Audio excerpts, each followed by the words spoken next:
Hello, everyone. Thank you for coming. My name is Steve Spellman. I have the privilege of being the president of the World Affairs Council of Western Mass. I want to thank our sponsors today. First, M&T Bank, represented here by the great Senior Vice President for Commercial Lending, Jamie Kelly, who will be introducing our speaker in a minute. Also, thank M&T for their very generous $5,000 sponsorship for our entire season this year. And so they were very wonderful. Also, all of these instant issues are supported by Wilbraham and Munson and Sir Speedy, so thanks to them also. Also, the great Jeremy Cole is here with the headphones on, and one of our board members, and Jeff Krasner is back there videotaping this, and it will be available on our website and our YouTube channel also, so thanks to them. And also the amazing Colleen Moynihan, who is helping out with registration and lunch and everything as always, so thank you, Colleen. If you are not a member of the council, I urge you to join. It's a great council. We have various membership levels, and there are registration forms available over at the table. Our next upcoming program will be our annual meeting on October 19th at 6:30 p.m. It will be all virtual this year. It's a virtual meeting. We will be getting the information to you out about that, about how to log on. And our featured speaker will be Arthur House, who is the Chief Cybersecurity Risk Officer for the state of Connecticut. And he will be speaking on the liberal international order. Is it worth preserving? So it should be very, very interesting. Should be a good evening. And we'll get that information out to you about how to log on to the virtual meeting.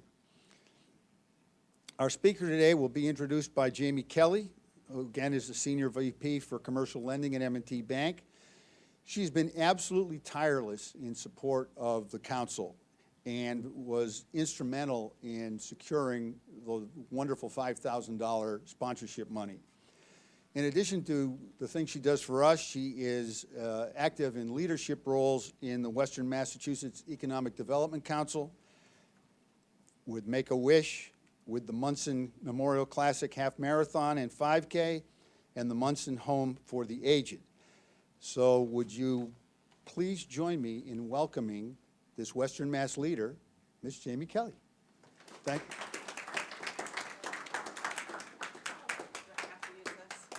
Thank you so much. Good morning or good afternoon, whichever it is. I keep messing it up. It is my absolute distinct pleasure to introduce Dr. Gregory White. He is a Mary Higgins Gamble Professor of Government and Chair of Environmental Science and Policy at Smith College. I grew up in East Hampton, by the way, so right around the corner from Smith. A longtime friend of the council and former member of the board of directors, his research and publications focus on North African politics, migration and refugee studies, environmental politics, and international security. He is the former co-editor of the Journal of North African Studies. In 2009 and 10, he received a New Directions grant from the Andrew Mellon Foundation, where he studied climate and earth science at Columbia University's Earth Institute. In the fall of 2019, he was a visiting scholar at Al-Akawin, I was close, University in Ifrane, Morocco. He is currently at work on a book manuscript entitled Refugees of the Apocalypse, a critique of the concept of climate refugees. Will you join me in welcoming Dr. White? Thank you. That's very kind of you. Thanks. So nice to meet you. Thank you so much. So I'm just so pleased to be here, and it's been quite a while. 2018, 2019, certainly before COVID, and I've just been so fond of the World Affairs Council for so long. I was thinking about how when I was in the late 70s, I saw Zbigniew Brzezinski speak at the World Affairs Council in Philadelphia. My aunt took me to see that, and I just ever since have been very partial to it, and just so I'm especially honored to be back and to speak with you all today. Thank you for coming, and I know the weather's not great, but it's so good to be here. I've been working for a bunch of years now. I would say about a solid 10, maybe 12 years on this issue of climate migration and climate refugees, climate-induced displacement. There's all kinds of climate-forced displacement, all these kinds of different phrases that people use. And it's become, a bit of a passion, maybe even an obsession for me. I've become very, deeply interested in the topic. And I want to try to unpack it for us a little bit today. I want to be mindful of the time and also leave plenty of time for questions and discussion and argument, conversation that we may have about it. I always welcome argument and disagreement. So Colleen, I think, we'll go to the first. Thank you for your assistance to the first slide. So there's basically a common discourse that is at work with respect to climate refugees. It's been around for some time, and I call it the discourse. It's a sort of a typical, sort of set of assumptions that people make about climate migration. The obvious basic parameters are that climate change is happening. It's significant. It's profound. It's only going to increase and become more significant in the time to come, and it's going to affect peoples around the globe, and it's going to induce them to move great distances. So that's the rough outline of the discourse, and we see it everywhere. So there's a bunch of different slides here. So the next slide is from the New York Times. The Great Climate Migration was an article that came out in 2020. It was a multi-part series, a three-part series available at the New York Times called The Great Migration. The first part was this one about international migration, specifically from Central America through Mexico into the United States. The second one was internal to the United States. And the third one was about Russia and how Russia would be a winner in the great climate migration process that occurred in 2020 as well. The next one is from The Guardian in 2018. This was in the context of Donald Trump putting troops on the border as part of or threatening to put troops on the border as part of the so-called migrant caravan that was coming up from Central America into Mexico. And The Guardian, which is left of center in its orientation, political orientation, wrote, thousands of Central American migrants trudging through Mexico toward the United States have regularly been described as either fleeing gang violence or extreme poverty. But another crucial driving factor behind the migrant caravan has been harder to grasp. If we go back, perhaps. Climate change, the harder to grasp, climate change. Most members of the migrant caravan come from Guatemala, Honduras, and El Salvador, three countries devastated by violence, organized crime, and systemic corruption, the roots of which can be traced back to the region's Cold War conflicts. Experts say that alongside those factors, climate change in the region is exacerbating and sometimes causing a miasma of other problems, including crop failures and poverty, and they warn that in the coming decades, it is likely to push millions more people toward the United States. So again, you see the coming decades, millions, okay, as part of the emphasis. The next one, please. The National Geographic prepared a learning module for middle schoolers and high schoolers on climate refugees. This one's a little harder to read, but it says that refugees are often forced to flee their homes due to human violence, war, terrorism, and persecution. However, climate can also play a role. A severe drought forced this woman and her clan to move over 240 kilometers in order to find water. It doesn't specify where she is, or any others, with any other precision about this particular circumstance, and it quickly slid into water as an issue. A couple other examples of this discourse. And, so this is journalistic and the National Geographic, and then there are some books that have come out, The Uninhabitable Earth by David Wallace Wells, who's a journalist for the New York Times. Climate Refugees was done by a consortium.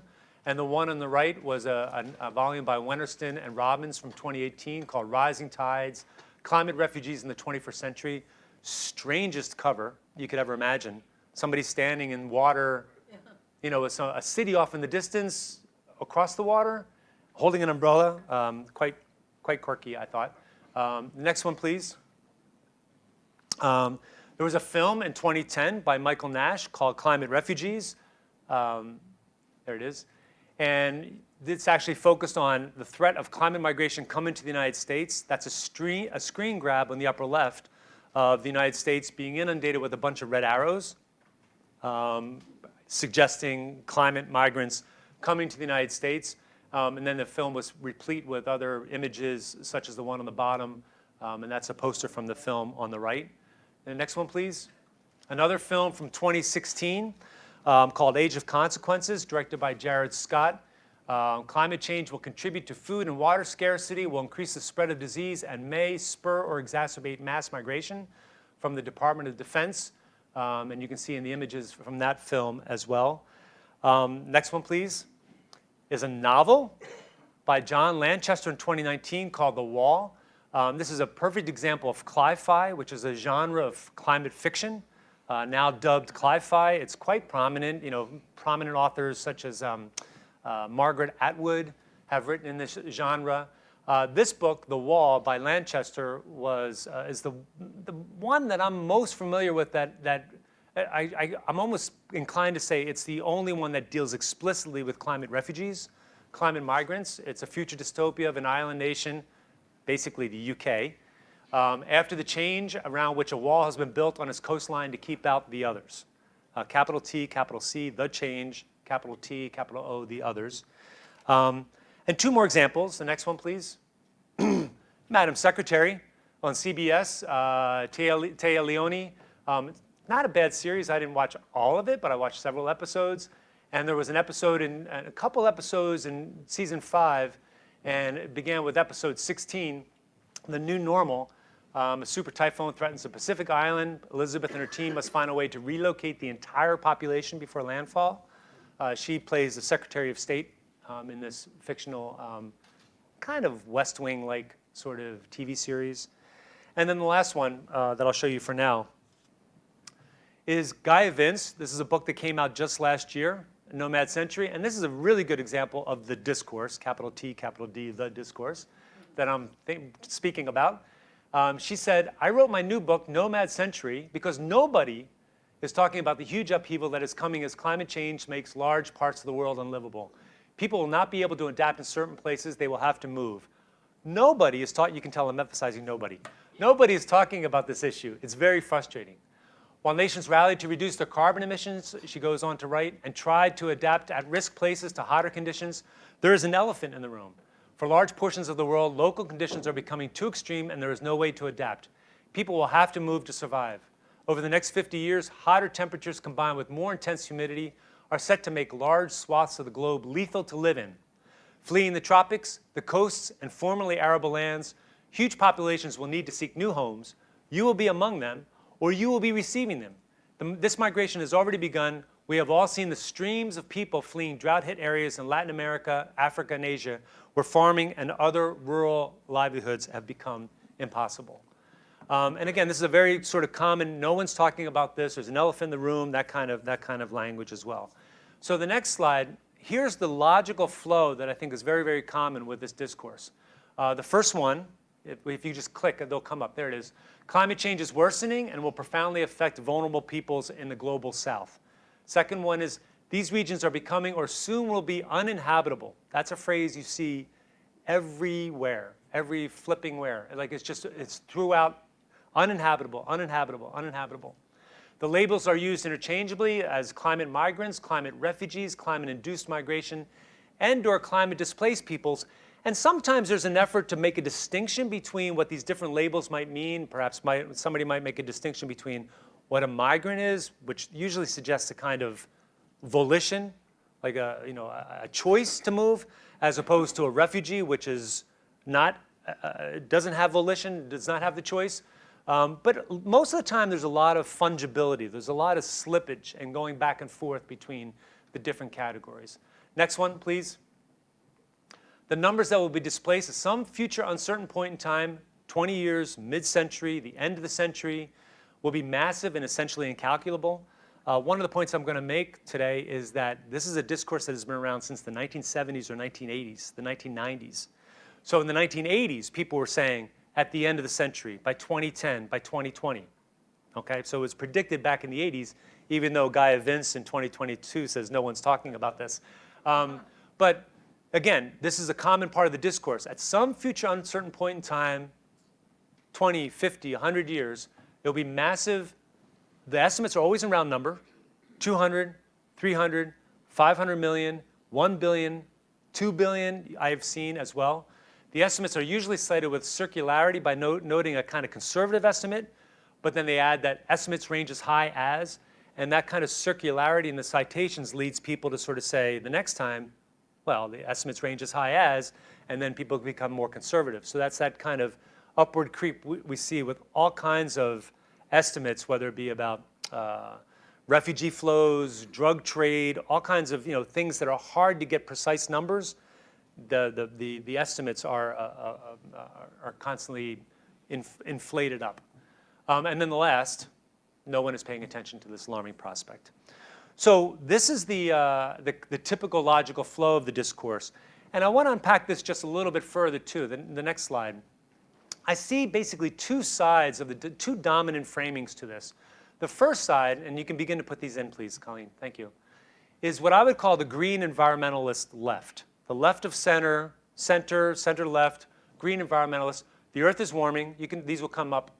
They're anthropogenic, human-caused, yet disproportionately affect people who did not cause a climate change. So people in the global south, for example, are not responsible for the production of greenhouse gases that cause the climate change. So the point is often made that they are unwitting or innocent victims of this climate change. They will move, flee, and approach advanced industrialized countries. They need relief and refuge. They need support. And they are the human face of climate change. That, again, is a very common phrase for several decades now. The human face of climate change is the green environmentalist left. The national security establishment, I put right in quotes. Again, center. It could be center left, but maybe center right. I'm not speaking of the hard right, because there is an eco-fascist element with this discourse as well, and I'm not going to get into that so much today, and maybe we can talk about that in conversation. But the national establishment right, which is to say the defense agencies, the intelligence agencies, think tanks in Washington and capitals around the world as well. The earth is warming. There's not a denial of climate change at all, but it's less preoccupied with anthropogenic causes and forcings of this climate change. People will move and cause instability. It will challenge border security. It's typically cast as a threat multiplier, is the jargon that is being used. Climate change is multiplying threats that are going to affect peoples. And I think that's the last one. Is there another one there? Oh, okay.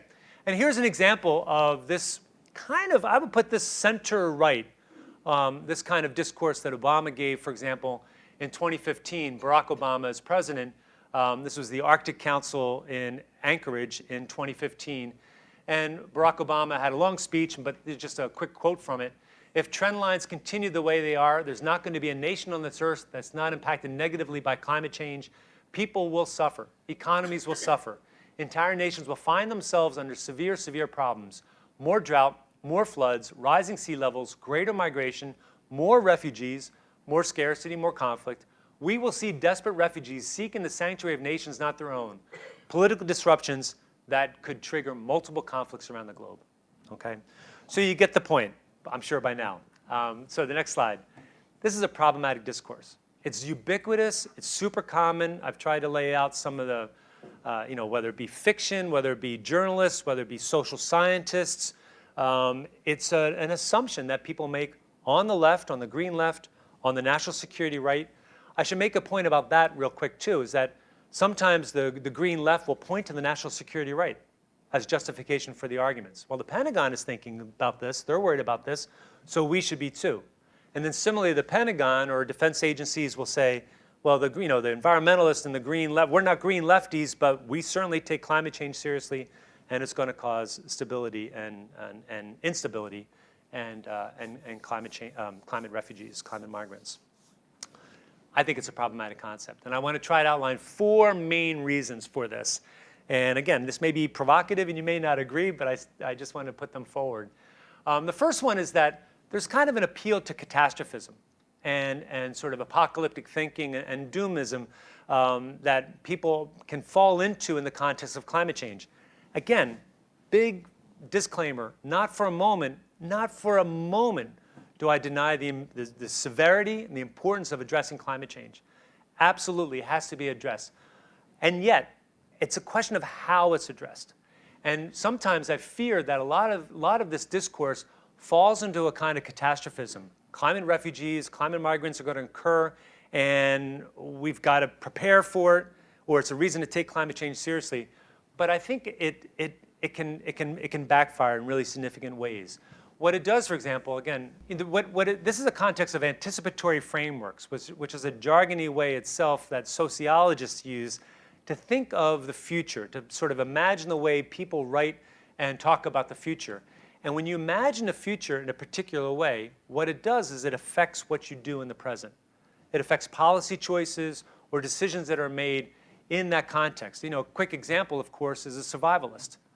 Preparing for the cataclysm or the catastrophe and stocking up on water and food, and then that future point where you think the apocalypse is going to happen or the catastrophe is going to happen, it doesn't happen, you're still there and you've prepared for it, and you've taken steps even as it doesn't happen. But I think relatedly, there's this emphasis on securitization, which is just a fancy poli-sci jargony way to sort of inject security principles into a concern. It's a way to raise alarm. It's a way to get people to pay attention to it. You may not think this is important, but there's something that's about to happen, and here's where you heighten it, and you sort of conjure up a kind of a threat-defense sort of dynamic. And what I'm basically trying to argue in this context is that doomism can weaken political will. So what it does is it sort of, kind of sowing this kind of discourse, there's an emphasis on providing, for example, border security. Let's enhance border security rather than mitigating, reducing greenhouse gas emissions, or rather than dealing with adaptation, sort of helping people adapt to climate change that's already in the pipeline. But instead, it's, again, the kind of survivalist mode of turning toward this kind of doomism. And there's a lot of it. There's a lot of good examples. Thank you for going to the next one. Climate Wars by Gwynne Dyer. You can tell this is a book that came out about 10 years ago, a Canadian journalist. The next one, The Future Faces of War by Jennifer Scuba. And you can see the images about population and national security on the border. The next one, Tropic of Chaos by Christian Parenti. And what he's pointing to is the bands between the tropics of Capricorn and Cancer, which is that sort of part of the globe that's warm, tropical. It's more prone to instability, definitely, and more prone to the impact of climate change, definitely. And he considers it to be the Tropic of Chaos. And then Howard Welzer is a German sociologist. Climate wars, what people will be killed for in the 21st century. So this is part of that kind of doomist sort of take on these kinds of things. So I think that's one aspect of this discourse that I find troubling. The second one is the ongoing influence of neo-Malthusianism and the tragedy of the commons. So by way of quick explanation of this, Thomas Robert Malthus was an English cleric and economist from the turn of the 18th century, I should say the 19th century, and became known for his theory that the earth cannot produce enough food for its population. Now, what's interesting about Malthus is that he's talking about how production of food is a very linear process and population grows exponentially. And in time, you reach that point where there's a catastrophe, a Malthusian catastrophe. And this has been the topic of a lot of conversation, and I could go on and on about Malthus. I'm particularly interested in him. As an English cleric, he was looking at Ireland, and it wasn't yet the famine in Ireland, but he was concerned about Ireland and especially the reproductive proclivities of the Catholic population of colonized Ireland. Ireland was a colony of England. And so here was an English cleric bigoted toward Catholics, prejudiced toward Catholics, worried about their proclivities for reproduction, and how this would lead to catastrophe on the island of Ireland. Garrett Hardin took up this kind of neo-Malthusian argument. Garrett Hardin was a biologist who passed away just 20 years ago, but he became known for his Tragedy of the Commons. Was an article that came out in 1968. It is among the most, if not the most oft-cited social science article in the history of social science article. I mean, it is reproduced in every reader, environmental studies reader, international relations reader, and it's this notion that in the commons, in the Old English commons, what happens is that people make a calculation to increase their herd, and that individual calculation on the part of each individual herder, it makes sense for each individual herder, but before long, the commons itself becomes overgrazed. So that rational calculation on the part of the individual leads to the tragedy of the commons. The commons falls apart because it cannot sustain the rapid growth. So it's a very Malthusian argument, and he writes, freedom in the commons brings ruin to all. The problem with Hardin and Malthus is that they're empirically wrong. Food production has not grown at the rate that Malthus predicted. It has been absolutely adequate over the centuries to provide for the growing population, which is definitely rapidly growing. So it does not accurately describe reality. But his predictions were wrong. His historical examples for Hardin, the tragedy of the commons was deeply inaccurate. Historians say that's not how the commons worked.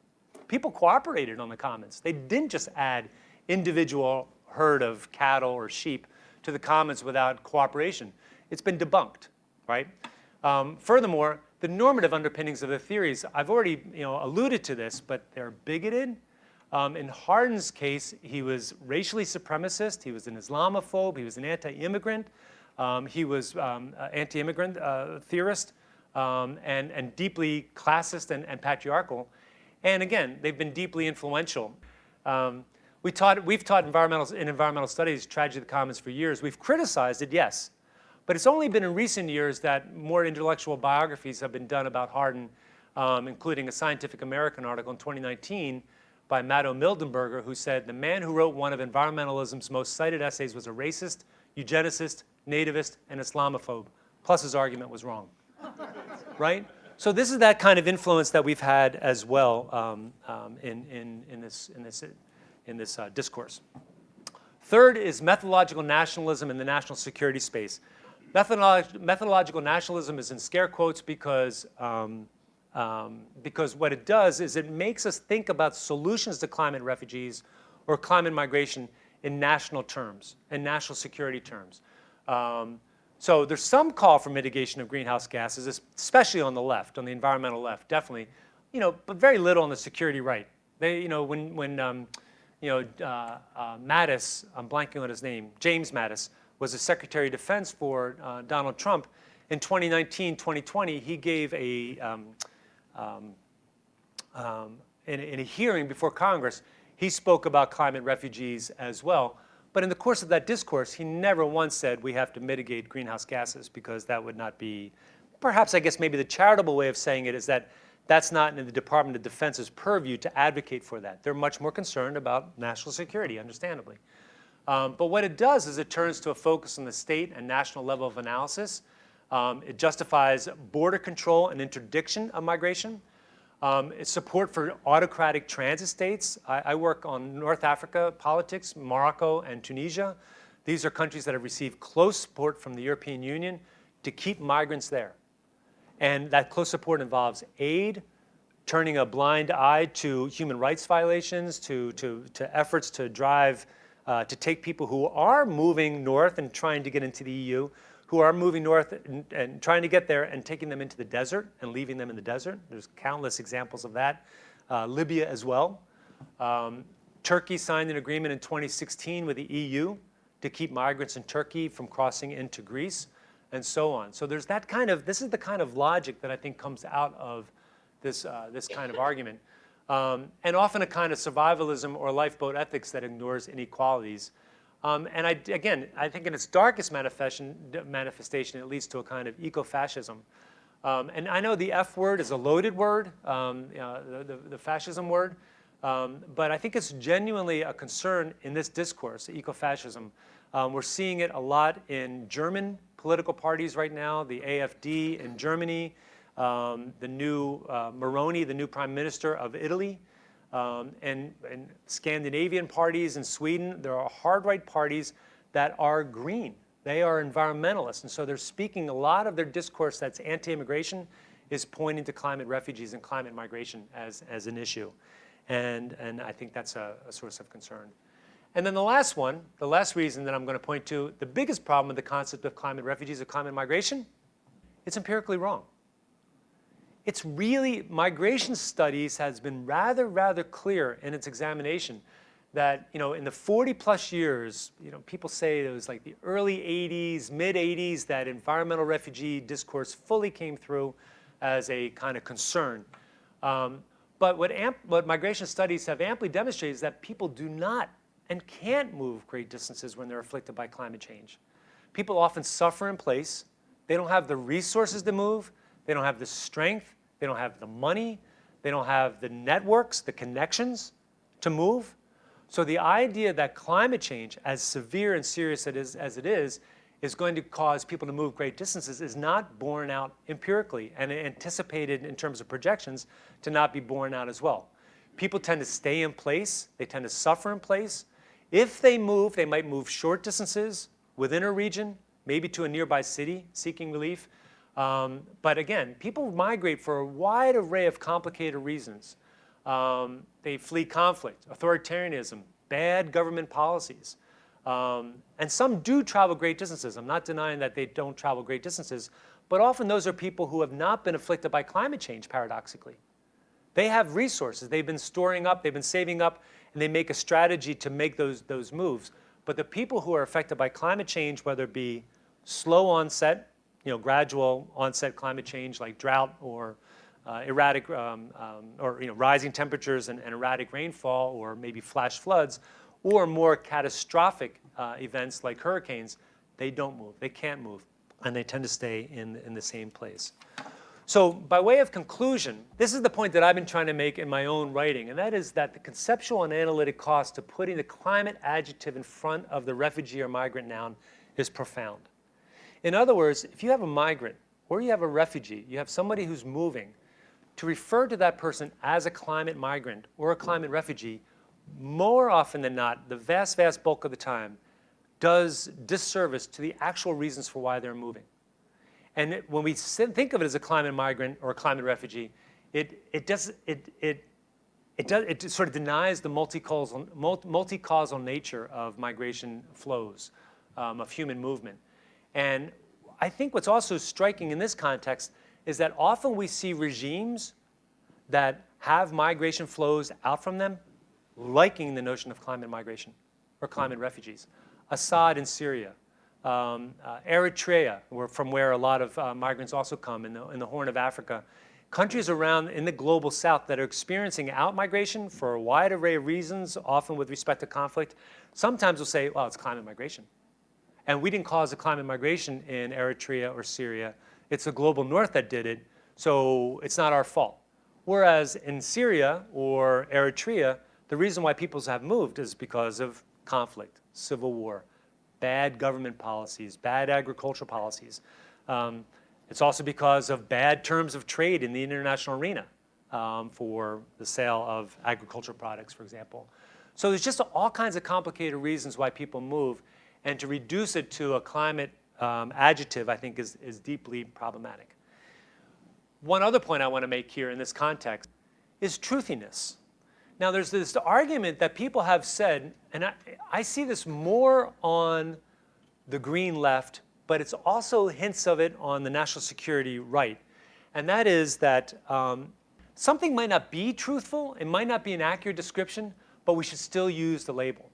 And truthiness was a notion coined by Stephen Colbert before he became CBS Stephen Colbert, when he was first on The Daily Show and he played that persona on the Colbert Report it was satirical. He was trying to, I think, as I understand it, he was basically trying to imitate Bill O'Reilly. It was a kind of a parody of Bill O'Reilly in the Colbert Report. And Stephen Colbert went on about truthiness. It feels truthful, right? And that's why I still want to use it. And there's an argument that was made by Francois Gemène in 2015, he's a Franco-Belgian sociologist, social scientist. And he basically said, there's a good reason to speak of climate refugees. And his argument was that I know it's problematic. I know it's empirically problematic. I know it conjures up all kinds of bad policies. I know it's fraught for all the reasons I've been trying to put out in this short time. But he basically says, I'm still going to use it. I still think we need to use it because it's alarming. And it's what we need to do to get people's attention about climate change, as problematic as it might be, right? Well, the last point here is Benoit Mayer responded to this. So Benoit Mayer, criticized Gemène for this kind of argument. And he basically said, if we put considerations, if scholars put considerations of political advocacy before analytic considerations, Yeah, and Mayer says that if we do this, telling the truth matters less than tailoring one's impact on political debates, which betrays the trust that we place in academia as a reliable source of true information. So Benoit Mayer is basically saying to Jamin, don't do this. You're playing with rhetorical fire. If you keep talking about climate refugees, even as you know it's a problematic category, climate migrants, even as you know it's a problematic category, all you're going to do is you're going to reinforce misunderstandings and cause people to say, there's this thing that's going to happen, no one's talking about it, right, as we saw at the beginning. So what I'll do is I'll pause there, and again, maybe I've prompted some questions or some current concerns or responses from you all. So thank you very much.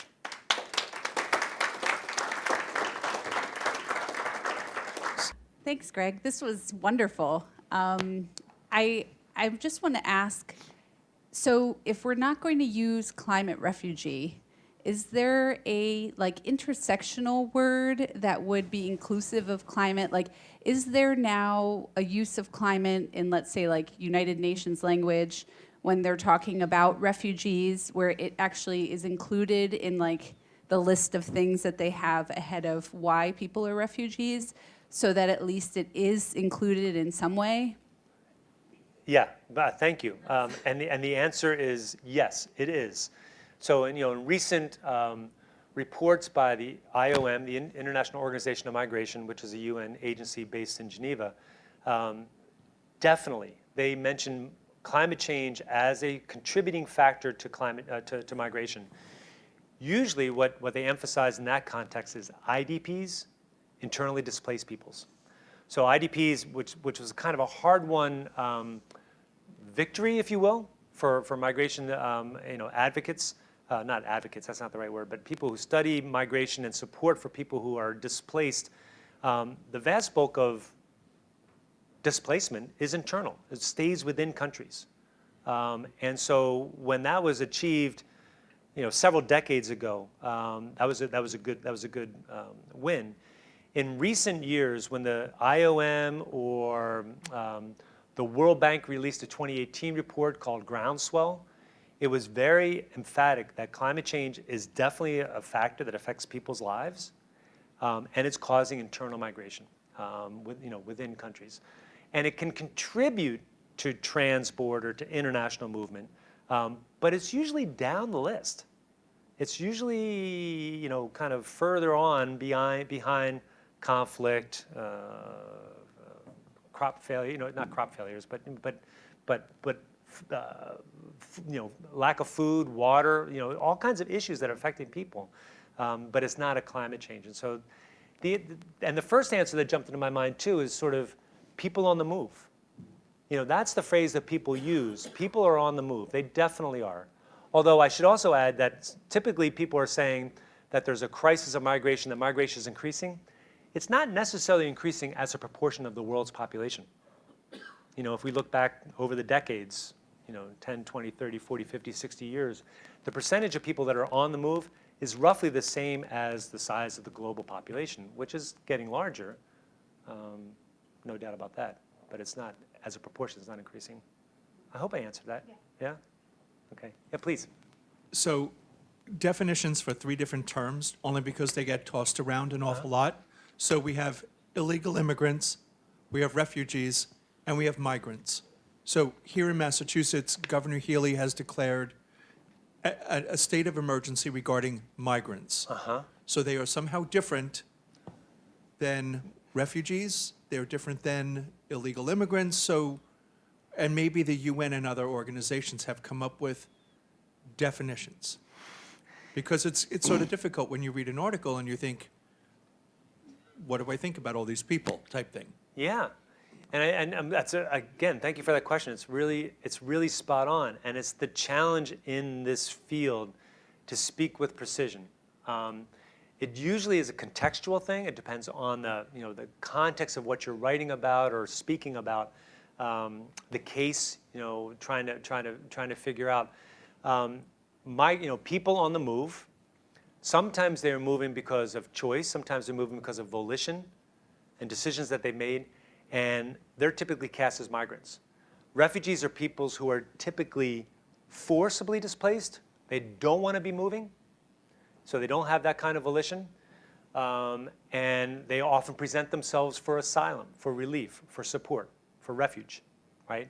So that's the huge dichotomy in the field, in the literature.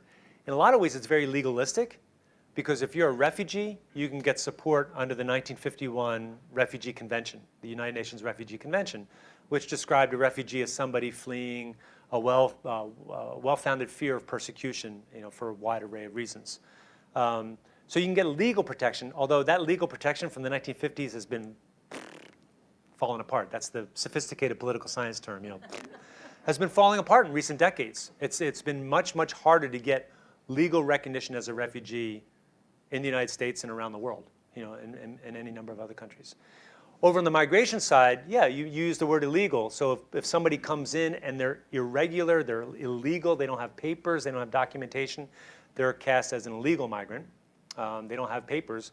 Some people come in as migrants illegally, and then they seek refugee status.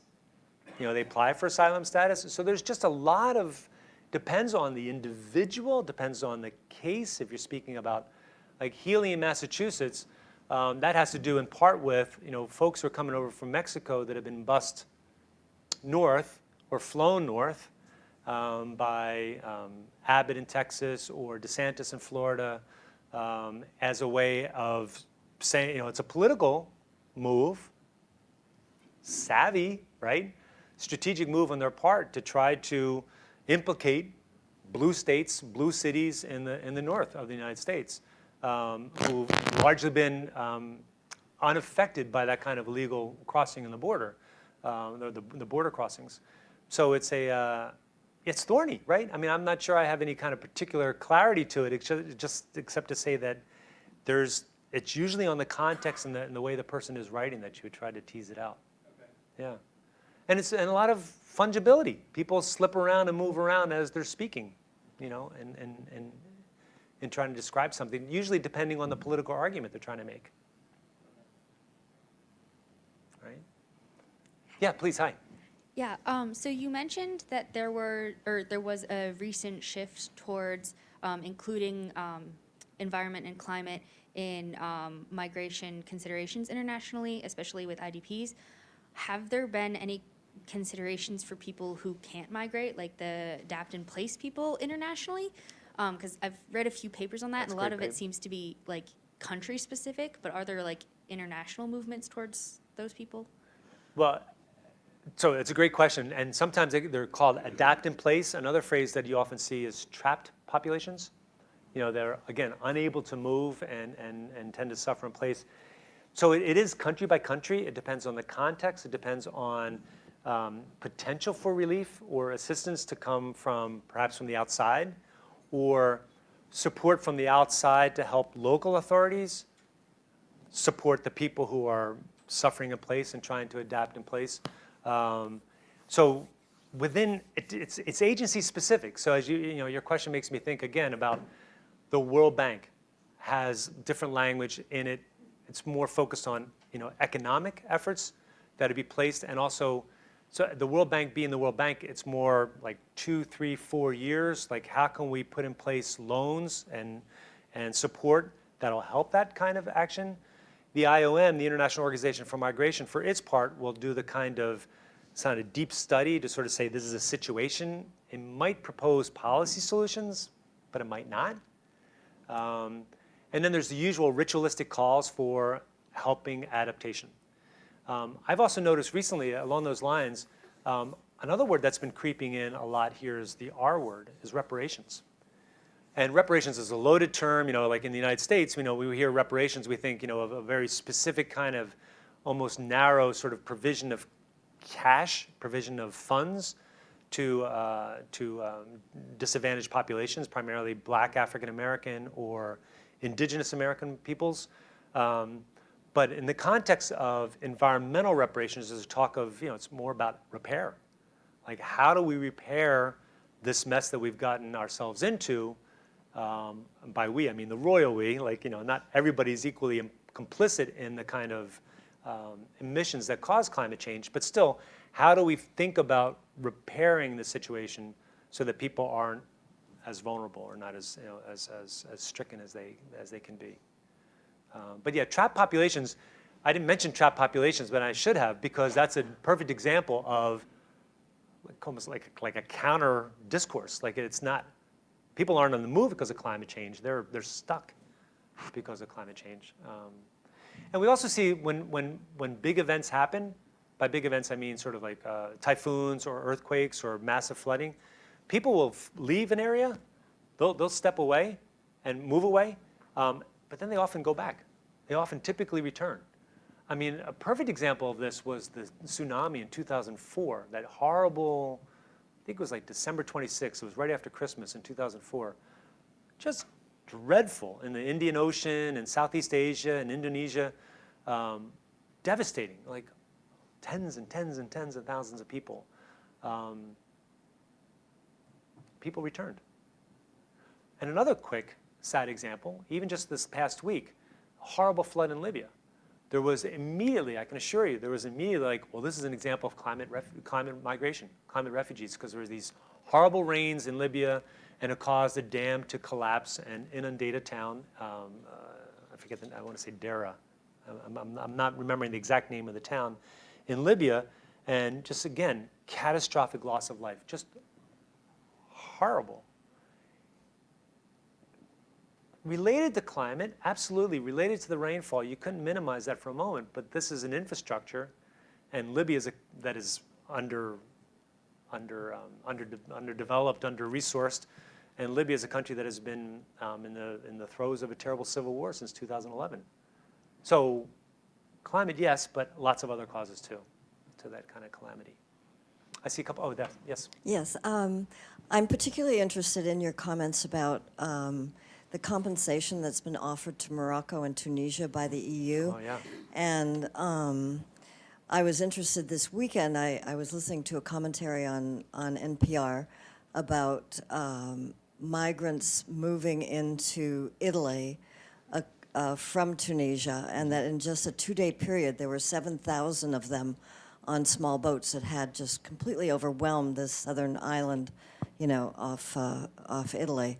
And I'm wondering, these mostly, I'm sure, were Africans, and many of them sub-Saharan Africans. And as we know, there's a lot of political conflict, uprisings and things now in Africa. But would you not also consider that some of them are on the move because of failure of crops and inability to live in that area? Yeah, some of them. Some Definitely, of them, yeah. yeah. Some of them may definitely be moving because of crop failures and dynamics related to climate change, definitely. There's significant, the interesting thing about Libya is that for decades, Gaddafi, before he fell in October 2011, Gaddafi had guest worker programs in which he would bring folks up from sub-Saharan Africa to work in oil fields and work in the Libyan economy. And Libya is a tremendous producer of oil, or at least, it certainly was before 2011. It continues now, even as it's been fractured and divided.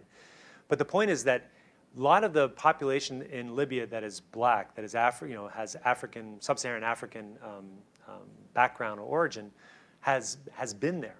They've been there for some time, and they've been living in the context of this horrible civil war since 2011.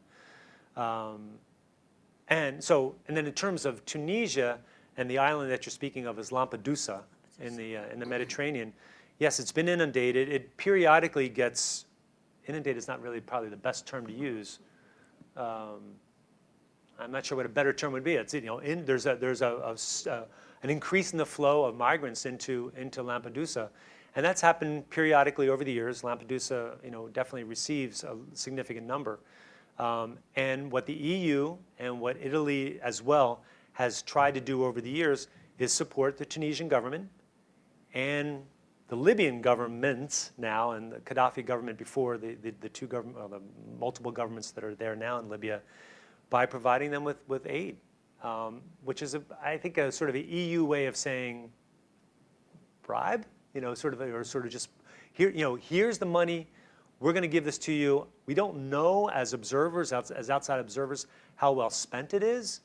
my hunch is that a lot of it disappears into bank accounts, and in exchange for interdiction. Keep them there. Don't let them come here.